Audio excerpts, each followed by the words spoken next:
Japan, उगते सूरज का देश, खूबसूरती का देश, लेकिन जंग का भी। सदियों से दो योद्धा इसी अफरा तफरी से निकले, सामुराई और निंजा। उनके नाम हवा में गूंजते थे, लोगों के दिलों में डर और खौफ भरते थे। सामुराई नेक योद्धा, बुशिडो के नियमों से जीते थे। वफादारी, सम्मान और बहादुरी उनके आदर्श थे। वो देश के रक्षक थे। उनकी तलवारें उनकी अटूट भावना का प्रतीक थीं। निंजा रहस्य में छुपे एक अलग रास्ते पर चलते थे। जासूसी के उस्ताद, वो परछाइयों में काम करते थे। उनके हुनर चुपके से और धोखे से हमला करने के लिए तराशे जाते थे। उनके तरीके अक्सर बेईमानी माने जाते थे, लेकिन बहुत असरदार थे। छोटी उम्र से ही सामुराई कड़ी ट्रेनिंग करते थे। उनकी जिंदगी युद्ध की कला में महारत हासिल करने के लिए समर्पित थी। वो कुशल तलवारबाज थे। उनकी चालें लचीली और जानलेवा थीं। कटाना उनका पसंदीदा हथियार, उनके अस्तित्व का ही एक हिस्सा था। तलवारबाजी के अलावा सामुराई तीरंदाजी, घुड़सवारी और रणनीति में भी ट्रेनिंग करते थे। वो रणनीति और दर्शन शास्त्र का अध्ययन करते थे। अपने शरीर के साथ साथ अपने दिमाग को भी तेज करते थे। उनका अनुशासन अटल था, उनकी भावना अडिग थी। सामुराई सम्मान को सबसे ऊपर रखते थे। वो अपने स्वामी को धोखा देने या अपने नियम तोड़ने से अच्छा मरना पसंद करते थे। उनकी वफादारी अटूट थी। उनकी बहादुरी पर कोई सवाल नहीं उठा सकता था।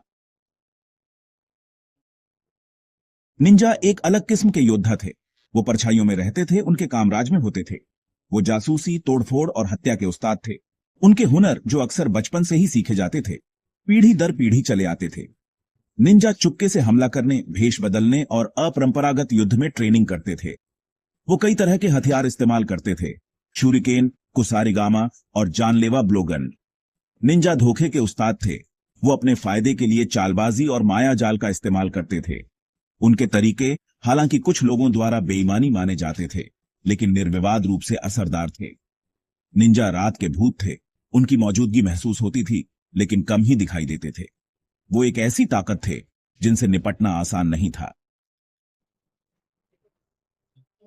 चांद आसमान में नीचा लटका हुआ था। युद्ध के मैदान पर लंबी परछाइयां डाल रहा था।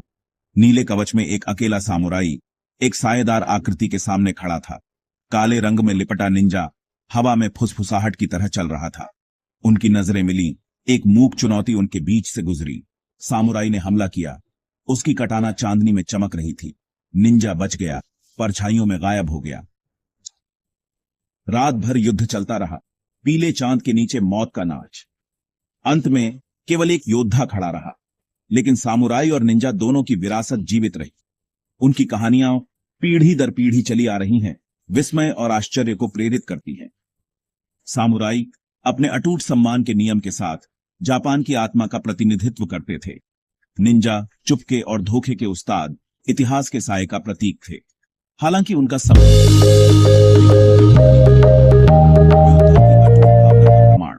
सामुराई और निंजा हमेशा के लिए जापानी इतिहास के दिल में बस गए।